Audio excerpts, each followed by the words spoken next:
Black board ऊपर जा रहा है वो, ब्लैक बोर्ड ऊपर चला गया। हां भाई उधर ही लगेगा ब्लैक बोर्ड के नीचे है ये पूरा यहां से यहां तक आ रहा है।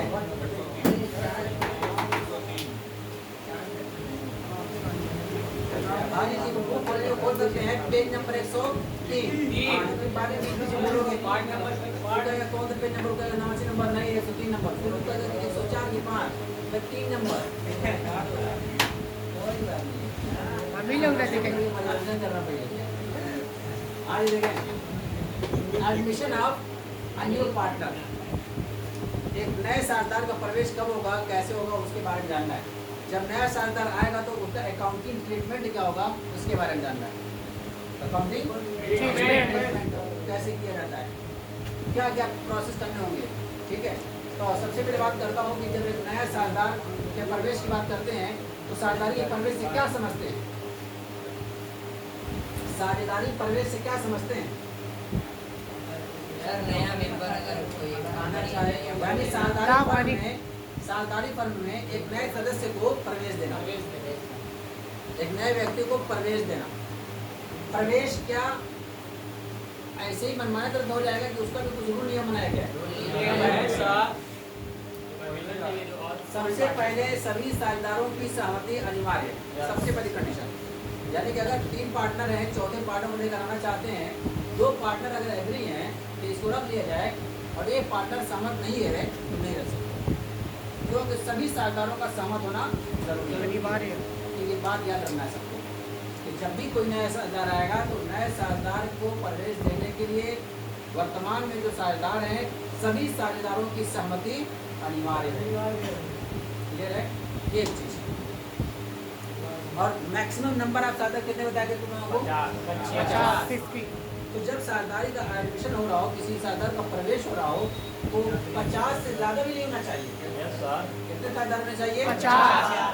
अगर 51 में साझेदार हो जाएगा तो क्या हो जाएगा पार्टनरशिप जो है आपकी खत्म हो जाएगी वहाँ पर पार्टनरशिप एक्ट लागू नहीं होगा वहाँ पार्टनरशिप एक्ट लागू नहीं होगा वहाँ पर साझेदारी का अंत मान लिया जाएगा साझेदारी का समापन मान लिया जाएगा। और अभी जब हम लोग आगे चैप्टर पढ़ेंगे अभी तो लोग इंटर में है नहीं मुस्लिम इंटर कॉलेज बताया क्या है नहीं और अभी लोग बताए नहीं उसमें डीएवी इंटर कॉलेज का और तालिबुद्दीन वाले की है कि नहीं है। लेकिन मुस्लिम इंटर कॉलेज तो पहले बता दिया गया कि इतनी पहले ही पढ़ना है एडमिशन और फंडामेंटल ठीक है। तो फंडामेंटल जब हम लोग खत्म हुआ है अब एडमिशन चल रहा है तो एडमिशन ही पढ़ना है। अगर आगे जब पढ़ोगे तो उसे बताया गया है जब साझेदारों की संख्या 2 से कम हो जाएगी तब भी आपकी साझेदारी समाप्त हो जाती है। जब साझेदारों की संख्या 50 से ज्यादा हो जाती है तब भी आपकी साझेदारी समाप्त हो जाती है ठीक है। तो बात की बात है जब हम लोग पढ़ाएंगे तब देखा जाएगा। आज ये मान लो बात करना है कि 50 से ज्यादा साझेदार आपके नहीं होने चाहिए। अगर एडमिशन दे रहे हो तो देते रहो 2 हुए 3 हुए 4 हुए 50 तक देते रहो कोई दिक्कत की बात नहीं है लेकिन सभी साझेदारों की सहमति होनी चाहिए। अब उसके बारे में आते हैं कि जब नया साझेदार आता है तो हम लोगों को सिर्फ जानना क्या क्या होगा करना क्या क्या होगा क्या क्या हमारे पास प्रॉब्लम्स आएंगी क्या क्या समस्याएं आएंगी। तो सबसे पहले कुछ बताओ अकाउंटिंग पॉइंट ऑफ व्यू से यानी लेखांकन की दृष्टि से जब एक नया साझेदार एडिट होता है तो हमारे पास क्या समस्याएं आएंगी कौन से ऐसे मतलब कि हमारे पास प्रॉब्लम्स आएंगी जिसको हमको सॉल्व करना होगा एज ए अकाउंटेंट सोचना लाभार्थी का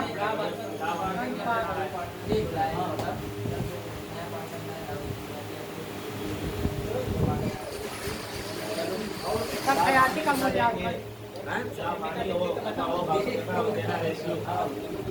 जो प्रॉफिट शेयरिंग रेशियो होगा उसको चेक करना होगा जो पुरानी एसेट्स होंगी उसको रिवैल्यूएट करके उसके बाद नई वैल्यू पे प्रॉफिट करना होगा ठीक है। इसका मतलब ये हुआ कि जब भी कोई नया पार्टनर आएगा तो वर्तमान जो पार्टनर का प्रॉफिट एंड लॉस का रेशियो होगा वो बदलेगा।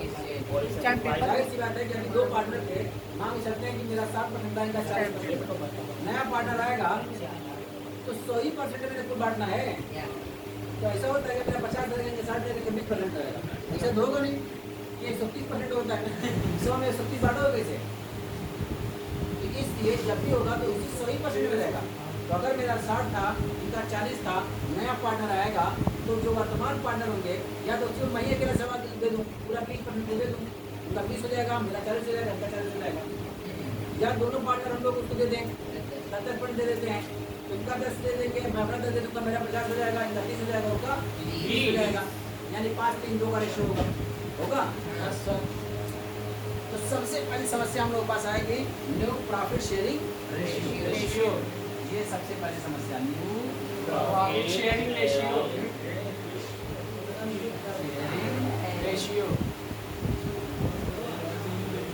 सबसे पहले आपके पास जो प्रॉब्लम आने वाली है न्यू प्रॉफिट शेयरिंग रेशियो, उसके बाद फिर क्या होने वाला होगा? सर ख्याति का मूल्यांकन, ख्याति का मूल्यांकन, गुडविल क्या होगी? गुडविल। ये हम लोग आएंगे यहाँ पर गुडविल के बारे में। सबसे पहले जानेंगे हम लोग गुडविल क्या होती है, इसकी डेफिनेशन वगैरह जानेंगे। क्या जानेंगे इसके बारे में? डेफिनेशन। और दूसरी जानते क्या जानेंगे इसका? Methods of valuation of goodwill. और जानते क्या आएगा इसमें?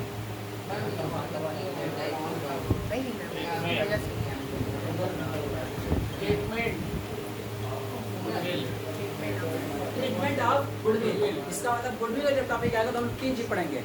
गुडविल किसे कहते हैं, गुडविल कैसे निकाली जाती है, क्या मेथड्स होंगे, क्या तरीके होंगे, और गुडविल जो है जब भी उसका ट्रीटमेंट क्या करेंगे, क्या होने वाला है गुडविल का। अगर ऑलरेडी हमारे पास बैलेंस शीट में गुडविल है तो क्या करेंगे, बैलेंस शीट में गुडविल नहीं है, नया पार्टनरशिप में गुडविल लेके आ रहा है तो क्या करेंगे, ये सब सारी चीज़ें जानना, ये समस्या आएगी एक बार। उसके बाद नेक्स्ट क्या पढ़ा हमारी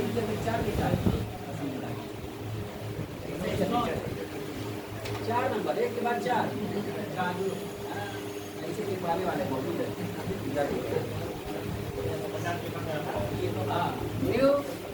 new profit sharing ratio of goodwill. तो नेक्स्ट समस्या क्या आने वाली है आपकी? असेट्स एंड लायबिलिटीज,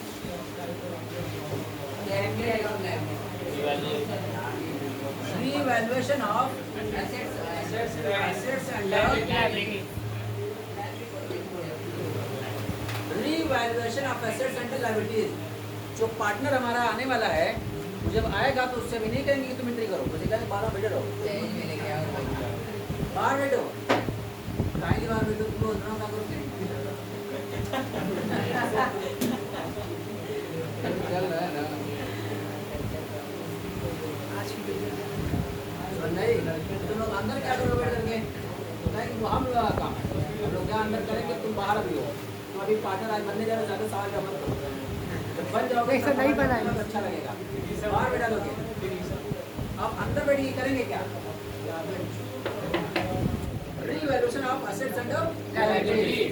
जितनी भी एसेट्स हमारे पास है, जितनी भी लायबिलिटीज है, सारी एसेट्स और सारी लायबिलिटीज को पुनः मूल्यांकित करेंगे। क्या करेंगे? पुनः मूल्यांकित करेंगे। यानी इसी बुक वैल्यू लिखी हुई है, हमारी जो बैलेंस शीट बनी हुई है, तो बैलेंस शीट में जो इसकी वैल्यू लिखी हुई है, वहाँ की सकते 2000 लिखी हुई है। इसका वैल्यूएशन क्या रहेगा कि अगर आज इसको बेचे तो कितने बिकेगी?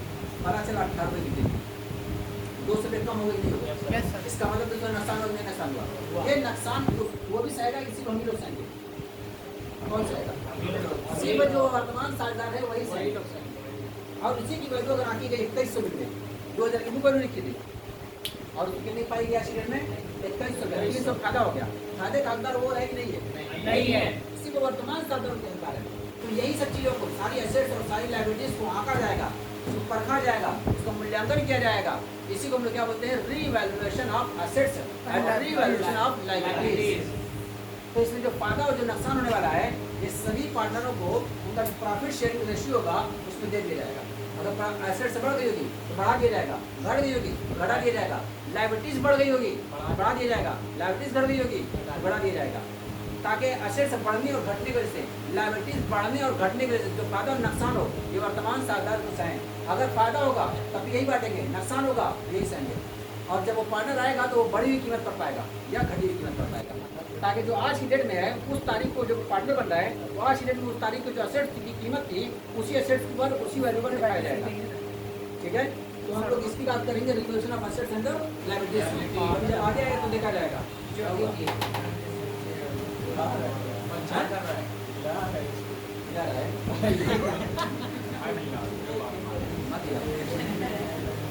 Revaluation of assets and liabilities के बाद हम लोग नेक्स्ट टॉपिक आता है, जानते हो क्या? ये बताने वाला लाभ हानि खाते का हस्तांतरण। Reserve reserve PL and FIR IFR WCR, चलो उसको मिला देते हैं। ये सब चीजें तुम लोगों को बांटनी होगी। किससे बांटोगे? पार्टनर से बांटोगे। रिजर्व जानते हो किसको कहते हैं?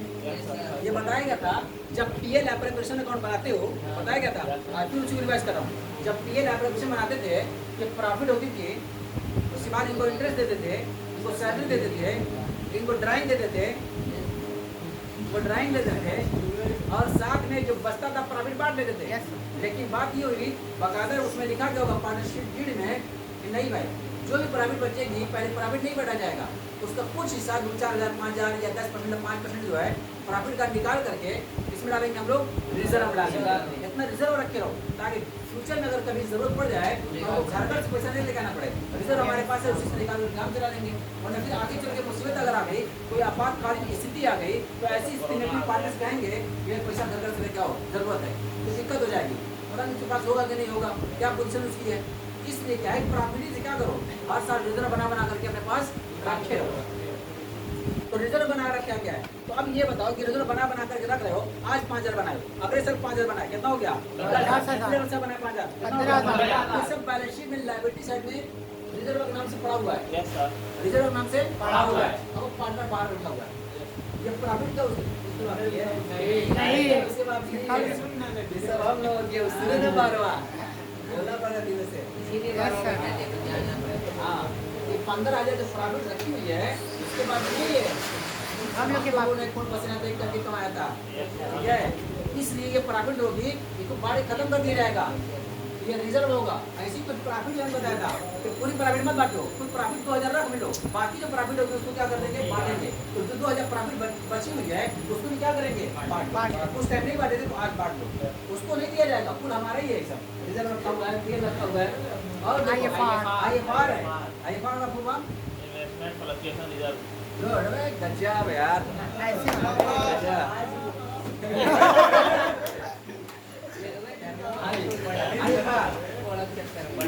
Investment of fluctuation reserve.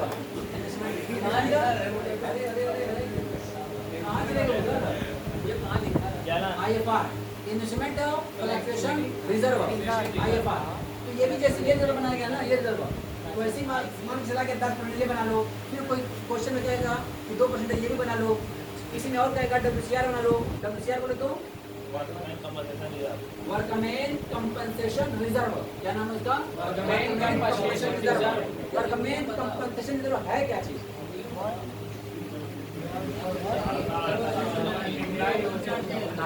कर्मचारी क्षतिपूर्ति फंड, कर्मचारी क्षतिपूर्ति फंड, कर्मचारी क्षतिपूर्ति कोष, और investment of fluctuation reserve. Investment of fluctuation reserve का मतलब क्या हो जाएगा? कोष। इतना टेढ़ा बोलने में लगता है जबान टूटी इसी पर। इन्वेस्टमेंट ऑफ फ्लक्चुएशन रिजर्व अच्छा लगता है, ठीक है। देखो रिजर्व हो गया, पीएल हो गया, IFR हो गया, WCR हो गया। ये सब जो है पीएल एप्लीकेशन में बनाते ना हो, तभी रिजर्व के नाम से, IFR के नाम से, WCR के नाम से, कुछ पीएल में सब बचा के रखे रहते हो। और जब बचा के रखोगे, जब बाटा नहीं गया है तो ये कहा जाता है लायबिलिटी में लिखा जाता है। जनरल के नाम से, WCR के नाम से, IFR के नाम से, रिजर्व के नाम से कहाँ रखा हुआ है? बैलेंस शीट में लायबिलिटी साइड में रखा हुआ है। और पार्टनर जो बाहर बैठा हुआ है उसके आने से पहले ये जितना रिजर्व है, चाहे पीएल है, चाहे IFR है, चाहे WCR है, ये सब को हम लोग हाली बार करके खत्म कर लेंगे। जल्दी खत्म करो इसको, जल्दी बांटो इसको। ये नहीं जान जाएगी पहले प्रॉफिट कमा के रखे थे और मैं आया हूँ तो उधर बांट लिए, बाहर खत्म करो तो पता ही नहीं चलना चाहिए क्या इतना कमाए थे हम लोग, ठीक है। तो इस समस्या ये है, उसके बाद फिर नई समस्या क्या आने वाली है, ये सब काम कर रहा है इस पर, बड़ी मेहनत लगेगी इसको बनाने में। यानी सबसे पहले ये काम करना, फिर उसके बाद ये काम करना, ये करना, ये करना, ये करना, ये करना, बहुत काम है यार, बहुत खराब लगी मैं। बहुत करना है यार। हाँ जी, तो रिजर्व के बाद फिर क्या समस्या आने वाली है? पार्टनर सब कैपिटल अकाउंट बनाना पड़ेगा। Partner capital account.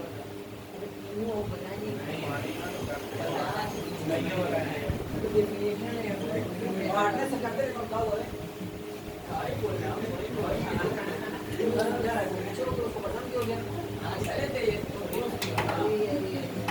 आज पार्टनर से कैपिटल अकाउंट, फिर नेक्स्ट क्या बनाएंगे?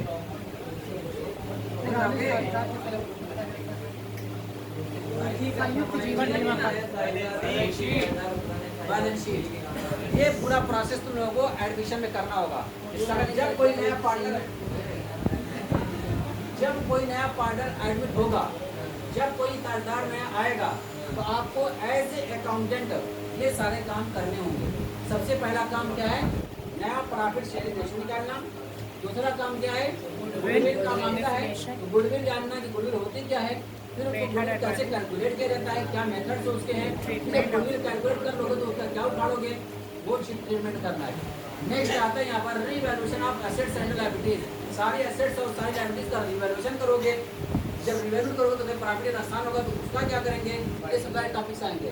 उसके बाद फिर हमारे पास जो बैलेंस शीट ऑलरेडी रिजर्व है, पीएल है, आईएफआर है, डब्ल्यूसीआर है, और भी कुछ रिजर्व हो सकते हैं, तो उन रिजर्व को क्या करना होगा उसके बारे में हम लोग बात करेंगे। ठीक है, उसके बाद फिर पार्टनर से कैपिटल अकाउंट बनाया जाएगा, उसके बाद फिर बैलेंस शीट तैयार की जाएगी, तब जाकर के पूरा चैप्टर फिनिश होगा।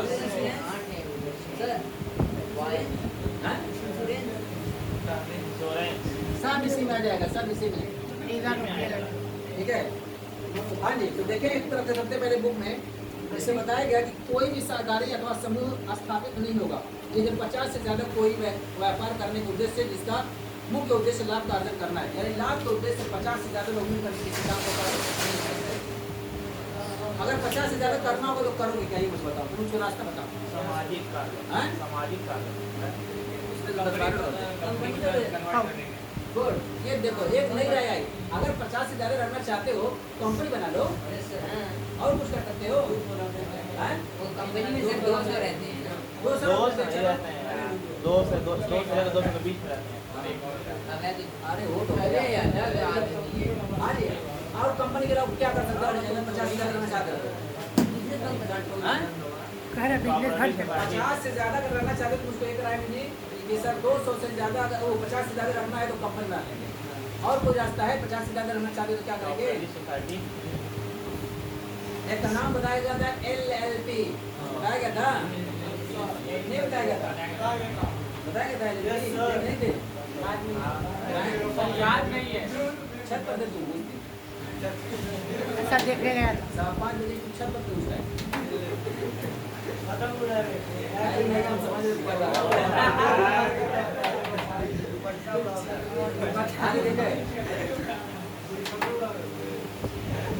तो LLP भी जो है उसने बताया गया था तो सिर्फ 50 की कोई कैद नहीं है और तो 200 की कोई कैद नहीं है, जितने चाहो उतने ताजदार आ गए। 50 हो, 100 हो, 200 हो, 400 हो, 1000 हो, कोई लिमिट बताई गई उसमें, कोई सीमा नहीं बताई गई है। और ये जो LLP एक्ट है पूरा बकायदा बना था, कौन सा एक्ट था, इसका नाम क्या था? कंपनीज एक्ट 2013 है।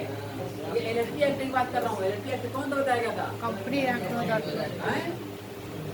कंपनी को विशेष LLP बात कर रहा हूँ। लिमिटेड लायबिलिटी पार्टनरशिप एक्ट 2008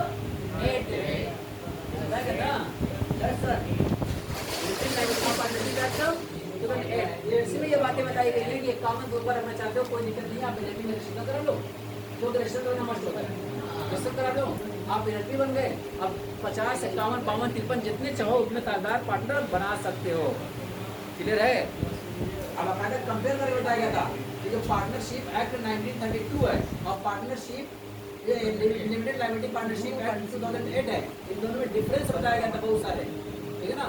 तो डिफरेंस भी अच्छी बताई गई थी कि 50 होते हैं, 50 ज्यादा होते हैं, इसका रजिस्ट्रेशन कराना जरूरी नहीं होता, उसका रजिस्ट्रेशन कराना जरूरी होता है।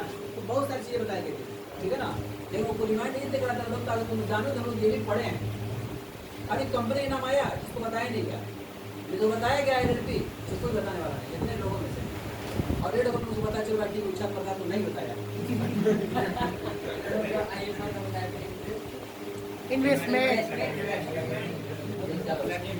हाँ WCR हम लोग बात कर रहे थे यहाँ पर कि पार्टनर्स की संख्या कितनी चाहिए 50 से ज़्यादा नहीं चाहिए।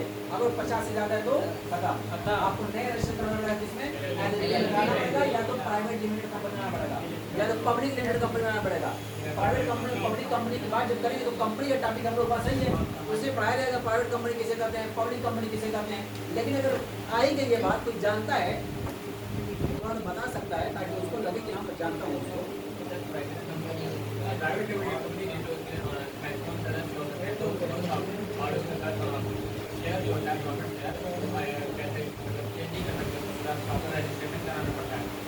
और पब्लिक लिमिटेड जो कंपनी होती है उसका जो मतलब कोई शेयर कोई भी शेयर बेच सकता है और वो उसका एक्सचेंज बेच सकता है। और कुछ है बताने वाला उसके अलावा कोई कर रहा पार्टनरशिप कंपनी के अलावा लोग कंपनी बताया गया, कंपनी ऐसी कराया बार बार तो प्राइवेट कंपनी होती है, पब्लिक कंपनी होती है। प्राइवेट कंपनी किसे कहते हैं, पब्लिक कंपनी किसे कहते हैं, तो अभी उसने डिफाइन किया कि प्राइवेट कंपनी ये होती है, पब्लिक कंपनी ये होती है। तो कोई और जानना चाहते हो, कुछ बताना चाहते हो, कुछ चीज़ ऐड करना चाहते हो कि नहीं सर मैं ये भी थोड़ा ऐड कर दे रहा हूँ, ये भी ऐड कर दे रहा हूँ, ये भी होता है, ये भी होता है। पब्लिक कंपनी में दे सकते हैं 7 मैक्सिमम अनलिमिटेड कंपनी में 200 प्राइवेट शेयर धारक कंपनी तो मेरा शेयर पब्लिक नहीं, उसके नाम में लिमिटेड लगा रहेगा पब्लिक वाले और गैर पब्लिक वाले प्राइवेट लिमिटेड लगा रहेगा। गुड गुड बस इतना ही ज़्यादा हो जाएगा। जो शायद बातें यहाँ पर निकल के आ गई है प्राइवेट कंपनी पब्लिक कंपनी। अभी अब जब हम धीरे धीरे पढ़ेंगे तो जानते रहेंगे, सब जानते रहेंगे। अभी 4 चीज़ें बताएंगे, 4 चीज़ें तुम जानते रहोगे, ये सब बताई जाएगी यहाँ पे हैं कि प्राइवेट कंपनी और पब्लिक कंपनी किसे कहते हैं। ठीक है, चलो हम आगे आएंगे तो हम देखेंगे उसको। बीच में बात आई थी उसको बता दिया गया, तो बता दिया गया इसमें कि नया साझेदार प्रवेश की तिथि से फर्म के लाभों और हानियों तथा संपत्ति के दायित्वों में हिस्सा पाने का अधिकारी होता है। जिस दिन से नया पार्टनर खुल जाएगा उस तारीख से वो पार्टनरशिप में जितनी भी हिस्सेदारी होगी सब में उसका हिस्सा होगा। जितनी एसेट्स है उसमें हिस्सा है, लायबिलिटी को भी वो सहन करेगा। वो जिस दिन से पार्टनर बना है, हाँ उस तारीख से पहले की और कोई लायबिलिटी होगी तो वो जिम्मेदार उसका नहीं है। लेकिन जिस तारीख से बना उसके बाद से लायबिलिटी क्रिएट हो रही है तो सारी लायबिलिटीज का जिम्मेदार वो भी होगा, यानी कि उससे भी पूर्ति कराई जाएगी उसकी लायबिलिटी की। ठीक है, अब आता है नए साझेदार के प्रवेश के समय लेखांकन संबंधी समस्याएं। तो इसमें पॉइंट दिया हुआ सबसे पहले नए साझेदार के प्रवेश पर नया लाभ हानि अनुपात निकालना, न्यू प्रॉफिट शेयरिंग की समस्या। दूसरी बात फर्म की ख्याति का मूल्यांकन और लेखांकन करना, ये सारी बात टॉपिक्स आ जाएंगे उसमें। फर्म की संपत्ति और दायित्व का पुनः मूल्यांकन करना, revaluation of assets and liability. उसके अलावा फर्म के संचय अवितरित लाभ तथा लाभ हानि खाते का हस्तांतरण करना, यह जाकर रिजर्व पीएल और IMR WCR का ट्रीटमेंट करना है। फर्म की कृत्रिम संपत्तियों का अवलोकन करना। कृत्रिम संपत्ति किसको कहते हैं, कृत्रिम संपत्ति आर्टिफिशियल एसेट्स किसे कहा जाता है।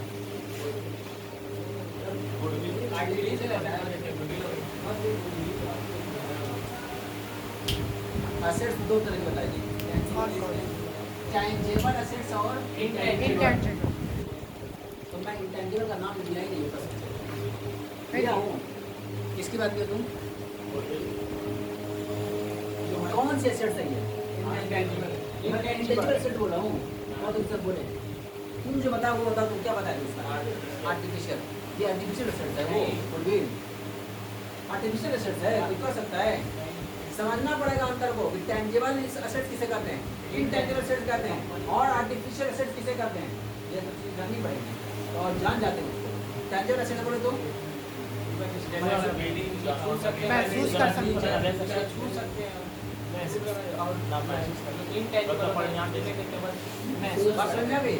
ये नहीं कि टैंजिबल एसेट किसको कहते हैं, जैसे बिल्डिंग है, जैसे मशीनरी है, टैंजिबल एसेट है।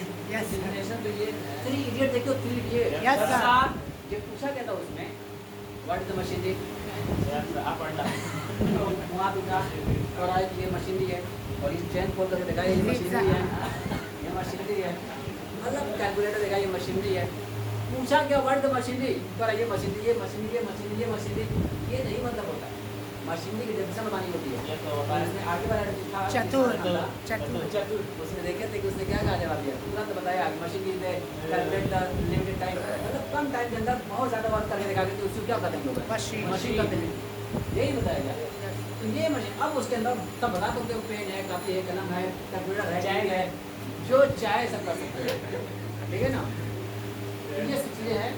तो दूसरा क्या वो टेंजिबल एसेट्स, बिल्डिंग है, प्लांट है, मशीन नहीं तो है, महसूस कर सकते ये बंदा बताया कि टेंजिबल एसेट्स किसे कहते हैं।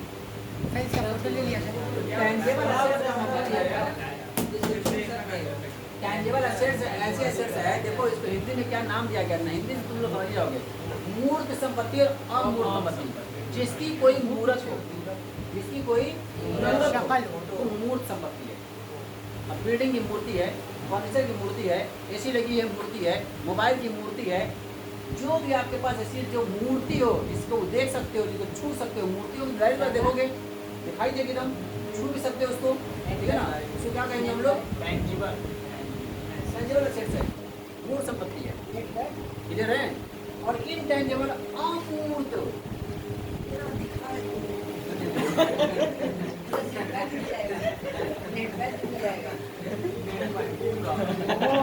ये ओवर जाने ओवर। हाँ जी, अमूर्त संपत्ति का मतलब ऐसी संपत्ति जिसकी कोई मूर्त ना हो, कोई मूर्त ना हो, लेकिन वो संपत्ति है आपकी। जैसे आप बता सकते हो गुडविल, ट्रेडमार्क है, पेटेंट है, कॉपीराइट है, सॉफ्टवेयर है, सब एसेट्स है। लेकिन सॉफ्टवेयर देख सकते हो कि देखिए पैसा है, घुसा है, क्या बना है, पेटेंट, कॉपीराइट, ट्रेडमार्क सब क्या है, ये सब के सब वो कौन एसेट्स है, इंटेंजिबल एसेट्स है। अमूर्त संपत्ति है, कौन सी संपत्ति, अमूर्त, कोई मूर्त ना हो। अब बात करते हैं तुम लोगों को आर्टिफिशियल एसेट्स की। तुम बताए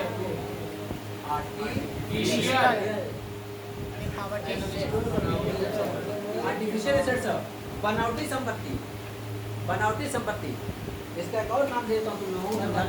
बकरी का मौसम आता है, बकरी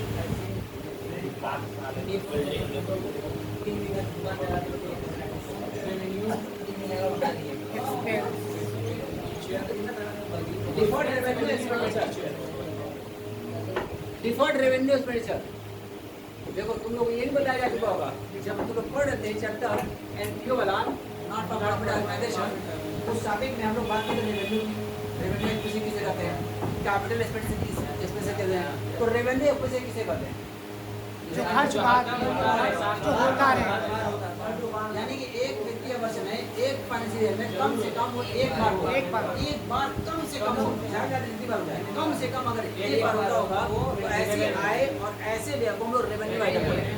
कौन सा आइटम, रेवेन्यू। अगर कोई ऐसा आइटम है जो हर साल नहीं होता है, वर्ष पर्यंत नहीं होता है, एक बार कर उसका बेनिफिट कई सालों तक मिलता रहेगा, उसको लोग क्या बोलते हैं, ठीक है। कुछ खर्च ऐसे होते हैं जो बहुत लंबे समय के नहीं होते हैं, जो हर साल भी नहीं होते हैं, एक बार कर दिया जाता है, उसका बेनिफिट कई साल का नहीं होता है, तो 3 से लेकर के 5 साल का अवधि के लिए जाता है। ऐसे खर्चों को लोग क्या बोलते हैं, deferred revenue expenditure, deferred revenue expenditure बोलते हैं। और जो डिफर्ड रेवेन्यू एक्सपेंडिचर है ना, यही है तुम लोग की आर्टिफिशियल एसेट्स।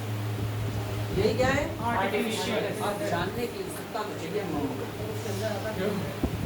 आपके अंदर वो जिज्ञासा होनी चाहिए, तजस्सुस होना चाहिए कि डिफर्ड रेवेन्यू एक्सपेंडिचर है क्या।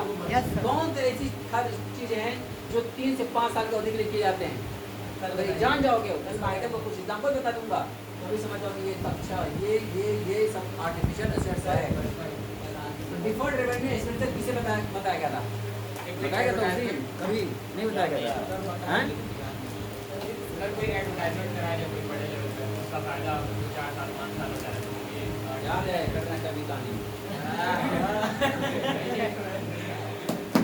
बताया गया था कि अगर आप नया प्रोडक्ट बनाना चाहते हो, बन गया, चाहते हो कि पूरा रातों रात मेरा ये प्रोडक्ट जो है हिंदुस्तान फेमस हो जाए, सुबह उठे तो पहले मेरे ही प्रोडक्ट लोग जाने क्या टेक्निक कंपनी नया प्रोडक्ट बना हुआ है, ये बना हुआ है, इसका नाम ये है, इस कंपनी का नाम ये है, कहाँ पर उसके हेड ऑफिस है, मतलब दुनिया भर का सब कुछ सुबह से उठे पहले उसी के बारे में जान जाए।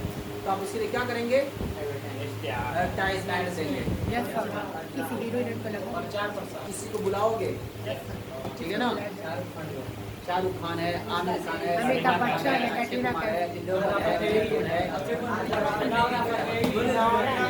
अबे रुको बता रहे हैं कटरीना कैफ है ऐश्वर्या राय है हैं? श्रद्धा कपूर है सोनाली सेंद्रा है ये कौन है इसके अलावा कोहली है और उसके अलावा तुम्हारा कौन है गांगुली है अनुष्का शर्मा है ये रात कपड़े में अच्छा लग बोली यार शर्मा है। रहा है जल्दी है अरे किस लाइन चल रही तुम्हारे काय टीचर है क्लासमेट है अगर क्लासमेट हमें चला के किताब को चलो चले जाओगे अरे सर दोस्त है। करीबी दोस्त है तुम्हारा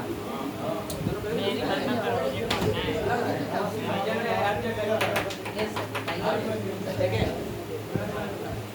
बात करेंगे इसके जब एडवर्टाइजमेंट कराते हो किसी बड़े एक्टर बुला करके वो फ्री में करेगा क्या वो नहीं सर। वो आएगा तो एग्रीमेंट करता है 5 साल के लिए ये ऐड का बेनिफिट आप 5 साल बुला सकते हो 5 साल वाली साइड को नहीं दिखा सकते आप इकट्ठा 2 करोड़ 4 करोड़ रुपया लेके चले जाएंगे वो उसके बाद क्या होगा 5 साल बाद जब तुमको चलाना होगा तो फिर उसके साइन कराओगे साइन कर दीजिए 2 साल और बढ़ा देते हैं आगे दो ये 50 साल की अप्रूव कर मतलब कोई एक्टिंग नहीं खाली बस उसी को रिन्यूअल कराना है फिर भी 1 करोड़ 2 करोड़ के लिए चला जाएगा ये ना कमर इंडिया नहीं आएगा पहली मतलब तो कटना का आएगी सड़ियों वाली पेंट करके पूरा दिखता रहेगा इसे वही पूरी बार अपन तैयार हो जाएंगे हाँ नहीं तो मेन जो प्रोडक्ट नहीं देते दूसरी चीज देखते हैं तो यहाँ पर जो ये खर्च किया गया है ये मैक्सिमम कितने साल के लिए 3 साल या 5 साल में इसको राइट ऑफ हो जाएगा यस सर और ये जो खर्च हुआ है ये खर्चा है कोई ये कोई एसेट्स मानी जाएगी इसको पीएल में पूरा दिखा दोगे 1 करोड़ रुपया नहीं ये 5 साल के लिए खर्चा अगर 1 करोड़ रुपया की हो तो 5 साल तक ये फोन करके पीएल में जाएगा इसका हर साल कितना जाएगा 20 लाख बचा कितना 80 लाख बैलेंस शीट में जाएगा असेट सब लिखा जाएगा फिर अगले साल 20 लाख रुपया पीएल में दिखाओगे बचा कितना 60 लाख इसका जो डिफरेंस दिखाते ना हो कि 1 लाख की मशीन है फिर घटाओगे 80 हो जाएगी फिर घटाओगे 60 हो जाएगा ऐसे ही जो ये भी असेट्स है ये पर में घटा दोगे 80 हो जाएगा 80 में घटाओगे 60 हो जाएगी 60 में घटाओगे 40 हो जाएगी ये भी एसेट्स है भी दिखाया जाएगा लेकिन ये कौन से एसेट्स है ये है आर्टिफिशियल एसेट्स है इसी को हम लोग कहते हैं फिक्टिशियस एसेट्स क्या बोलते हैं इसको फिक्टिशियस एसेट्स देखो कितना अच्छा नाम है इसका